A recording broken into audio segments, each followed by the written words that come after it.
Hey TechKnowStuds! Virtual reality allows us to interact with this simulated world, that we're inside some other world.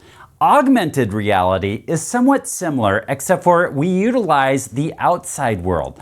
That is, it is the real world, but we are augmenting it or adding to it. And so that's what augmented reality is. So let's take a look at augmented reality. Augmented reality can look a little different depending on what device you're using. There are some headset versions of this, or you could even use your phone. And there's a couple different ways that this can happen. Number one, if we're using something like glasses or a headset, you could actually see through the glasses and headset and see the real world, but then it's going to overlay something over the top of it. So that's one way.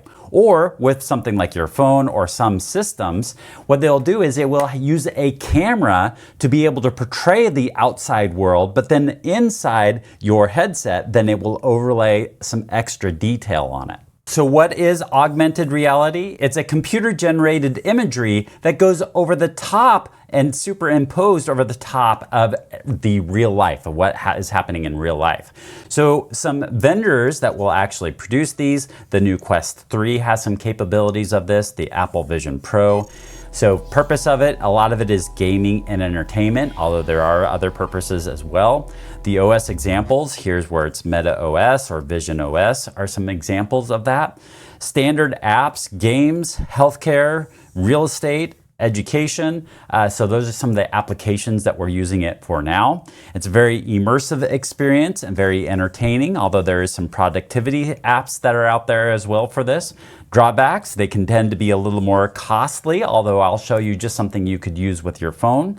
And then same thing, health concerns, addictions, there's some concerns over the motion sickness.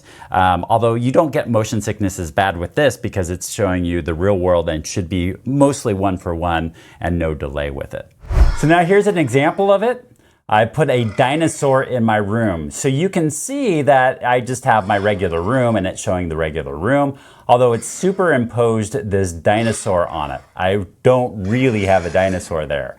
So it's just showing this, and then I can kind of move it around and see different aspects of this. But yeah, so that's a augmented reality there.